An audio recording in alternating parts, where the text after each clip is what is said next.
Hello students, আশা কৰো সকলো ভালেই আছা।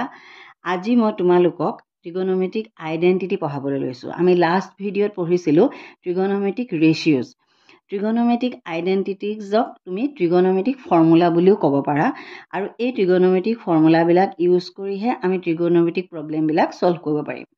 এটা trigonometric identities বা formula হৈছে sin square theta plus cos square theta is equal to 1.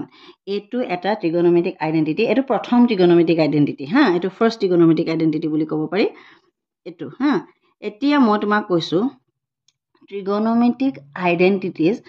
এতিয়া চোৱা কিয় আইডেন্টিটি বুলি কিয় কোৱা হয়, এই থিটাৰ যিকোনো ভ্যালুৰ বাবে এই ফৰ্মুলাটো শুদ্ধ হয়। মানে sin square theta plus cos square theta is equal to 1 হয় থিটাৰ যিকোনো ভ্যালুৰ বাবে। তাৰমানে আমি জেনেৰেলি এতিয়া এই ক্লাস 10 ক 0 30 45 60 আৰু 90 এইগিটা এংগলৰহে কথা পাতিম। এইগিটা এইগিটা এংগলৰহে কথা পাতিম আমি, আৰু ইয়াতকে ওপৰৰ এংগলৰ কথা নাপাতো। ক্লাস 11 12 আমি বিভিন্ন ধৰণৰ এংগলৰ আমি ডিসকাস কৰিম। আমি এতিয়া যেহেতু ক্লাস 10ৰ কথাহে পাতি আছো, গতিকে আমি এইগিটা এংগলৰ ক্ষেত্ৰতহে চিন্তা কৰিম। এতিয়া আমি এই trigonometric identities এই এংগল গিটা পিছত বহাই চাম মানগিটা। এতিয়া আমি কথা পাতিম কি এই trigonometric identities টো কেনেকে পসিবল হয়, এই ফৰ্মুলাটো যে আমি কৰিছো কেনেকে এই ফৰ্মুলাটো হল চোৱা। এতিয়া মই তোমালোকক যোৱা ভিডিঅ'তে কৰিছো কি এইটো এটা কি এংগল, ৰাইট এংগল ট্ৰায়াঙ্গল হল। A B C এটা ৰাইট এংগল ট্ৰায়াঙ্গল, ইয়াত angle B is equal to কিমান ডিগ্ৰী 90 ডিগ্ৰী হল। এতিয়া চোৱা সাপোজ যদি আমি এই এংগলটো angle A is equal to যদি থিটা বুলি ধৰো, ইয়াৰ কাৰণে sin থিটা কি হৈ যাব, এডাল হৈছে P, এডাল হৈছে H, এডাল হৈছে B। মই বাৰে বাৰে কৈছো P মানে পাৰপেন্ডিকুলাৰ, H মানে হাইপোটেনাস আৰু B মানে বেস হল। আমি এতিয়া কি পাইছিলো sin থিটা ইজ ইকুৱেল টু কি কৈছিলো আমি যোৱাবাৰ P/H, মনত আছে নে তোমালোকৰ? ঠিক তেনেকে cos থিটা ইজ ইকুৱেল টু কি বুলি কৈছিলো B/H, মনত আছে নে নাই? আৰু tan থিটা ইজ ইকুৱেল টু কি বুলি কৈছিলো P/B, মনত আছে নে তোমালোকৰ? ওকে। আৰু cosec থিটা ইজ ইকুৱেল টু কি হ'ব, sec থিটা ইজ ইকুৱেল টু কি হ'ব, আৰু cot থিটা ইজ ইকুৱেল টু কি হ'ব তোমালোকে নিজে লিখা। কাৰণ cosec থিটা ইজ ইকুৱেল টু 1/sin থিটা, sec থিটা ইজ ইকুৱেল টু 1/cos থিটা, আৰু cot থিটা ইজ ইকুৱেল টু 1/tan থিটা। তাৰমানে এইগিটা ৰেচিপ্ৰকেল তোমালোকে নুচুৱাকে একবাৰ লিখি ল'বা দেই বহিত। তাৰমানে এইটো cosec থিটা is equal two h/p, sec থিটা ইজ ইকুৱেল টু h/b, আৰু cot থিটা ইজ ইকুৱেল টু b/p। এই কথাটো মনত ৰাখিবা। এতিয়া চোৱা মই তোমাক এটা কথা কওঁ, এই গোটেই ফৰ্মুলাটো হৈছে কি right angle triangle. Right angle ট্ৰায়াঙ্গলৰ এটা ফৰ্মুলা আছে কি তোমালোকে জানানে, a square is equal to p square plus b square. এইটো জানানে তোমালোকে? হা, a square is equal to p square plus b square. এইটো কাৰ ফৰ্মুলা বুলি কোৱা হয় ক'ব পাৰিবানে কোনোবাই? Pythagoras theorem. তাৰমানে অসমীয়াত ক'বলৈ গ'লে এটা সমকোণী ত্ৰিভুজৰ লম্বৰ বৰ্গ, ভূমিৰ বৰ্গ তাৰ অতিভুজৰ বৰ্গৰ কৰ্ণৰ বৰ্গৰ সমান হল। এটালক কৰ্ণ বুলি কয়। ঠিক তেনেকে মানে ৰাইট এংগল ট্ৰায়াঙ্গল এটাৰ square of perpendicular plus square of base is equal to square of hypotenuse হল। a square is equal to perpendicular square plus base square হল। এইটো কাৰ থিওৰেম? Pythagoras theorem. এইটো কথা মনত ৰাখিবা। এতিয়া চোৱা, এতিয়া এই থিওৰেমটো আছে না, ইয়াতে আমি কি কৰিম, ডিভাইডিং বোথ সাইড। এইটো h আছে নাই, h স্কয়াৰ, ইয়াকো h স্কয়াৰ আমি ডিভাইড কৰি দিম। Dividing both side by p square plus b square by h square. ইয়াত আমি কি কৰিছো, dividing both side by h square. এটা কথা মন কৰিছানে তোমালোকে, এই এনেকুৱা যে ইকুৱেল থাকিলে দুইটা সাইডক একেটা সংখ্যাৰে ডিভাইড কৰিলে এই আর ভ্যালু গিটা যে একো চেঞ্জ নহয়, এইটো কথা জানানে তোমালোকে? এতিয়া dividing both side by h square divide কৰি দিয়াৰ লগে লগে এইটো কি হৈ যাব, h square by h square. তাৰমানে কি হৈ যাব 1। এতিয়া এইটোক আমি ভাঙি দিম, p square by h square whole plus p square by h square whole. এতিয়া তুমি চোৱা p by h whole square whole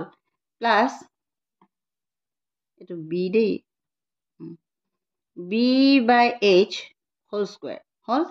p by h কি পাইছো আমি আগতেই কৈ থৈছো p by h এটো কিমান sin theta whole. এতিয়া চোৱা এয়া sin theta whole square whole plus b by h আমি আগতেই কৈ থৈ আহিছো কি b by h cos theta দেখি পাইছা এতিয়া b by h কি হৈ যাব cos theta whole square তাৰ মানে sin square theta plus cos square theta বুজি পাইছা তাৰ মানে a is equal to 1 1 টো আমি ইয়াতে এৰি থৈ গৈছিল নহয় is equal to 1 তাৰ মানে এটোক আমি কি লিখিব পাৰো sin square theta plus cos square theta is equal to 1 এটো এটা trigonometric identity এটো trigonometric identity 1 হল আৰু এটা কথা তোমালোকক কৈ থৈ গৈছো মই লগে লগে কৈ থৈ যাওঁ চোৱা তোমালোকে cos theta square is not equal to cos square theta এটো কথা মনত ৰাখিবা দেই cos square theta is not equal to cos theta square cos theta square বুলি কৈ দিয়াৰ লগে লগে কি হয় এই থিটাটোৰ বৰ্গ এই থিটাটোৰ স্কয়াৰ আৰু cos square theta মানে cos theta whole square এটা কথা ভালকে মন কৰা দেই cos theta এটোৰ স্কয়াৰ মানে cos square theta হল আৰু cos theta square মানে cos ভাগে থাকিব এই থিটাটোৰ হে স্কয়াৰ বুজি পাইছা হেতু কথা কিন্তু মনত ৰাখিবা মানে তোমালোকক বাৰে বাৰে কৈছো cos square theta is not equal to cos theta square এটো কথা মনত ৰাখিবা দেই নহলে হে মোদিয়ে যে কৈছিলে a plus b bracket whole square নে কিবা এটা কৈছিলে যে ফৰ্মুলা অস্ট্ৰেলিয়াত ভাষণ দিওতে তোমালোকৰ তেনেকুৱা হৈ থাকিব cos theta whole square is equal to cos square theta মানে এই গুটেইটোৰ স্কয়াৰটো এটো আৰু cos theta square মানে এই থিটাটোৰ হে বৰ্গ এই থিটাটোৰ স্কয়াৰ আৰু তাত cos ৰেশিওটো বুজি পাইছা এইটো কথা মনত ৰাখিবা cos square theta is not equal to cos theta square এইবিলাক সৰু সৰু পৰীক্ষাত আহে মানে ধৰা এইবিলাক যে অলিম্পিয়াড এনেকুৱা বিলাক কথাত আহে এতিয়া চোৱা আমি নেক্সট ট্ৰিগোনোমেট্ৰিক আইডেন্টিটিলৈ যাওঁ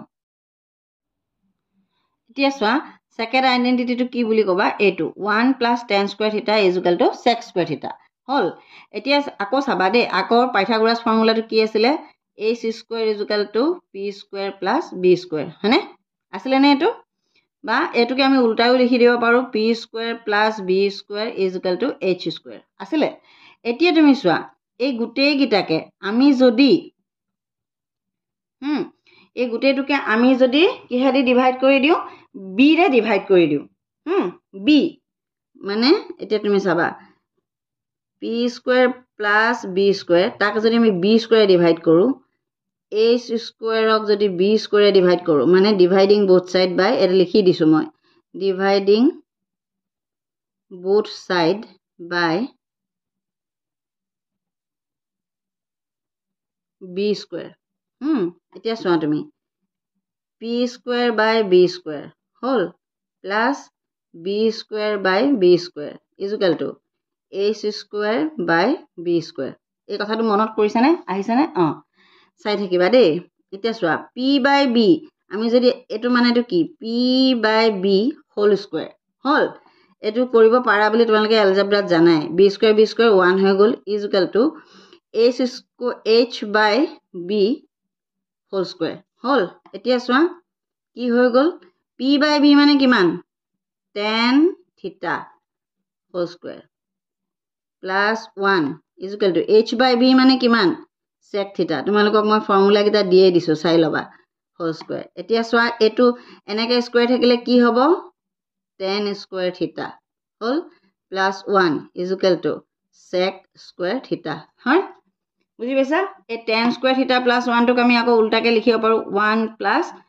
tan square theta is equal to sec square theta হল বুজি পাইছা এইটো ট্ৰিগোনোমেট্ৰিক আইডেন্টিটিজ কেই নম্বৰ 2 নম্বৰ বুজি পাইছা যেহেতু ফাৰ্স্টটো ভালকে বুজাই দিছো এটোটো বুজি পাইছাই যদি কোনোবাই বুজি পোৱা নাই কবা তাৰ মানে মই তোমালোকক এইটো কি থিওৰিম বুলি কলো এই a² = p² + b² এইটো কি থিওৰিম বুলি কলো এইটো কি থিওৰিম পাইথাগোৰাছ হল পাইথাগোৰাছ থিওৰিম হল এই পাইথাগোৰাছ থিওৰিমটো কোনটো মানে ট্ৰায়াঙ্গলত লাগে ৰাইট এংগল ট্ৰায়াঙ্গলত তাৰে এটা এংগল যদি 90 ডিগ্ৰী হয় তেতিয়া তাৰ এটো p হয় পাৰপেন্ডিকুলাৰ এটো b হয় তেতিয়া এটো h হয় হাইপোটেনাস তাৰ মানে a h² = p² মানে পাৰপেন্ডিকুলাৰ স্কয়াৰ প্লাস b² মানে বেস স্কয়াৰ এইটো ফৰ্মুলা তোমালোকক ট্ৰিগোনোমেট্ৰিত বহুত দৰকাৰী মানে h² = p² + b² এই ফৰ্মুলাটোৰ পৰা আমি ট্ৰিগোনোমেট্ৰিক আইডেন্টিটিজ খিনি উলিয়াম এই ফৰ্মুলাটো জানিলে তোমালোকে কেতিয়াবা তোমালোকৰ পৰীক্ষাত মানে এটো কি আছিল ভুল হয় বহুত লৰা ছোৱালী 1 + x² = tan² θ লিখে গতিকে তোমালোকে এটো পটককে উলিয়াই লব পাৰিবা যদি এই ফৰ্মুলা খিনি কেনেকে ডিৰাইভ কৰিছে ডিৰাইভেশনস খিনি তোমালোকে জানিব লাগে বুজি পাইছা মই বাৰে বাৰে একটা কথাকে কওঁ ডিৰাইভেশন খিনি জানিলে মানে লৰা ছোৱালী বিলাকৰ পৰীক্ষা হলতো প্ৰবলেম নহয় বুজি পাইছা দৌৰা দৌৰি কৰিব নালাগে পৰীক্ষা হলত একদম ফৰ্মুলা কিটা শুদ্ধকে লিখিব পাৰিবা এতিয়া হল কি 3 নম্বৰটো identity trigonometric identity number 3 to কি আছিলে cot square theta plus 1 = cos x square theta হল মন ৰাখিবা এইকেইটা মনত ৰাখিবা এটো কি হৈছে trigonometric identities number 3 এই trigonometric identities number 3 টো মোৰ এনেকুৱা ইচ্ছা গৈছে মই তোমালোকক কমাই নেকি তোমালোকে এইটো নিজে কৰা কিন্তু তোমালোকে এটো ভুল কৰিব পাৰা হেকানে মই তাৰমানে কৈ দিছো আমাৰ ফৰ্মুলাটো কি h² = p² + b² এই ফৰ্মুলাটো সবেই জানা এতিয়া তোমালোকে মোক কোৱা মানে তোমালোকে কমেন্টত লিখা এই দখৰ জায়গাত আমি কি ডিভাইড কৰিলে h/ কি কৰিলে আমি cosec পাম এই cosec পাবলে হলে আমি h/ কি কৰিব লাগিব হল আমি প্ৰথমতে গোটেই দুইটা সাইড কিহেৰে ডিভাইড কৰিলো প্ৰথমবাৰ আমি h² ডিভাইড কৰিলো দ্বিতীয়বাৰ আমি b² ডিভাইড কৰিলো এতিয়া আমি কিহেৰে ডিভাইড কৰিব লাগিব p² হল এতিয়া আমি both side of কিহেৰে ডিভাইড কৰিম h² / p² = p² + b² / p² বুজি পাইছা এতিয়া চোৱা তুমি h/p h² / p² = p² / p² plus b² / p² দেখা পাইছা এতিয়া তুমি চোৱা h/p whole square = p² / p² plus = 1 b/p মানে কি হৈছে তো b/p whole square এতিয়া তুমি চোৱা h/p মানে আমি কি পাইছিলো cosec theta whole square whole = 1 plus b/p মানে cot theta whole square তাৰ পিছত কি হল এতিয়া চোৱা এই হোল স্কয়াৰটো আমি কি বুলি লিখিব লাগিব আহিছানে ভিডিওত এতিয়া চোৱা cosec square theta = 1 plus cot square theta এইটো হৈছে trigonometric identities কেই নম্বৰ পালা আমি 3 নম্বৰ হল বুজি পাইছা কথাটো তোমালোকে trigonometric identities গিটা কেনেকে উলিয়ালো হেতু বুজি পাব লাগে মেইনলি মুখস্থ নকৰিবা বহুত লৰা ছোৱালী আছে কি ভুল কৰে বাৰে বাৰে মুখস্থ কৰে মুখস্থ কৰি পেলে পৰীক্ষাত লিখিব যাওঁতে ভুল হয় হল এটা তুমি আইডেন্টিটিজ গিটা কি পালা এবাৰ ভালকে চাই লোৱাচোন নাম্বার 1 আইডেন্টিটিজ কি আছিল sin square theta plus cos square theta = 1 এটো আইডেন্টিটিজ নাম্বার 1 তাৰ পিছত এই আইডেন্টিটিটো পৰা আমি কি উলিয়াব পাৰো চোৱা sin square theta = 1 minus cos square theta দেখা পালা এতিয়া তুমি চোৱা sin theta মানে কি হৈ যাব square root of 1 minus cos square theta বুজি পাইছা ঠিক একে ধৰণে ইয়াৰ পৰা চোৱা sin square theta plus cos square theta = 1 তেতিয়া কি হৈ যাব cos square theta = 1 minus sin square theta হল = cos theta = square root of 1 minus sine square theta এইকেইটা বস্তু তোমালোকক বিৰাট দৰকাৰ তাৰমানে হা এইটো তোমালোকে 1a বুলি ক'ব পাৰা এটো 1b বুলি ক'ব পাৰা দেই ঠিক তেনেকে ধৰণে তোমালোকৰ চোৱা 2 নম্বৰ আইডেন্টিটিজটো কি আছিলে 1 plus tan square theta is equal to sec square theta বুজি পাইছা এতিয়া তুমি চোৱা বা sec theta is equal to 1 plus tan square theta হল এটো আইডেন্টিটি 2a হল আকৌ তুমি চোৱা ইয়াৰ পৰা আকৌ চাবা tan square theta is equal to sec square theta minus 1 এটো কেনেকে হৈছে বুজি পাইছা নে নাই পোৱা মোক জনাবা tan theta is equal to sec square theta minus 1 এটো 2b বুজি পাইছা নে নাই পোৱা মোক জনাবাচোন দেই আকৌ trigonometric identities 3 নম্বৰটো কি হৈছিলেগে চোৱা cos sec square theta is equal to 1 plus cot square theta হল এতিয়া তুমি চোৱা cos sec theta is equal to square root of 1 plus cot square theta হল এটো 3a বুলি কোৱা বুজি পাইছা আকৌ চোৱা তুমি cot square theta is equal to cos sec square theta minus 1 বা cot theta is equal to square root of cos sec square theta minus 1 এটো 3b বুলি ক'ব পাৰা আলটিমেটলি আমি কেটা পাইছো মেইন যিকিটা ফৰ্মুলা তাৰ পৰা আমি এটো মেইন ফৰ্মুলা এই মেইন ফৰ্মুলাটোৰ পৰা আমি এই cot square theta টো আৰু cosec square theta টো cosec theta আৰু cot theta টো উলিয়াব পাৰো বুজি পাইছা ঠিক তেনেকে মেইন ফৰ্মুলা আছে এটো 1 plus tan square is equal to sec square theta তাৰ পৰা আমি sec theta ৰ ভ্যালুটো এনেকে উলিয়াব পাৰো আৰু tan theta ৰ ভ্যালুটো এনেকে উলিয়াব পাৰো বুজি পাইছা আকৌ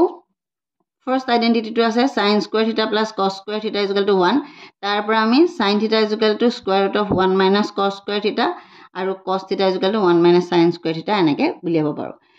তোমালোকে আশা কৰো বুজি পাইছা ইয়াৰ পিছৰ ভিডিওটোত মই তোমালোকক 0 30 45 60 90 ৰ ভ্যালু গিটা শিকাম তাৰ পিছতহে আমি কোৱেশ্চন বিলাক সলভ কৰিব শিকিম মই আশা কৰিছো তোমালোকে ট্ৰিগোনোমেট্ৰিক ফৰ্মুলাখিনি বুজি পাইছা আৰু মই সুন্দৰকৈ বুজাবলৈ চেষ্টা কৰিছো যদি তোমালোকৰ কিবা কথা ডাউট থাকিলে মোক কমেন্টত লিখিবা কোনখিনি পৰ্চনত বুজি পোৱা নাই হেতু লিখিবা আৰু মই তোমালোকক জিভাগে বুজাব লাগে হেভাগে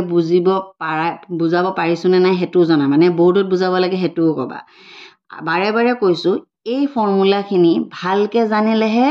ট্ৰিগোনোমেট্ৰি প্ৰবলেমখিনি সলভ কৰিব পাৰিবা আৰু ফৰ্মুলাখিনি মুখস্থ কৰিলে নহব কোৰ পৰা ফৰ্মুলাখিনি আমি পালো ডেৰিভেশন জানিব লাগিব নহলে তোমালোকৰ কি হ'ব জানানে মই একেটা কথাকে বাৰে বাৰে কওঁ মোদিয়ে অষ্ট্ৰেলিয়াত ভাষণ দিওঁতে বা কৈছিলে যে a plus b plus whole square plus bracket plus square is equal to a square plus b square plus twice ab মানে খেলিমেলি এটা মানে কৈছিলে নে ফৰ্মুলা তোমালোকৰ জীৱনত তেনেকুৱা হৈ থাকিব তাৰ মানে বুজি পাইছা গটিকে ম্যাথছটোত এই ফৰ্মুলাটোনো কোৰ পৰা আহিছে সেই বস্তুটো জনাৰ অতিকে দৰকাৰ বুজি পাইছা আশা কৰো তোমালোকৰ সুবিধা হ'ব ফৰ্মুলাখিনি জনাত সুবিধা হ'ব ফৰ্মুলাখিনি কেনেকৈ ডেৰাইভ হৈছে বুজাত সুবিধা হ'ব আৰু যদিহে ভিডিওটো তোমালোকৰ ভাল লাগা বুলি ভাবা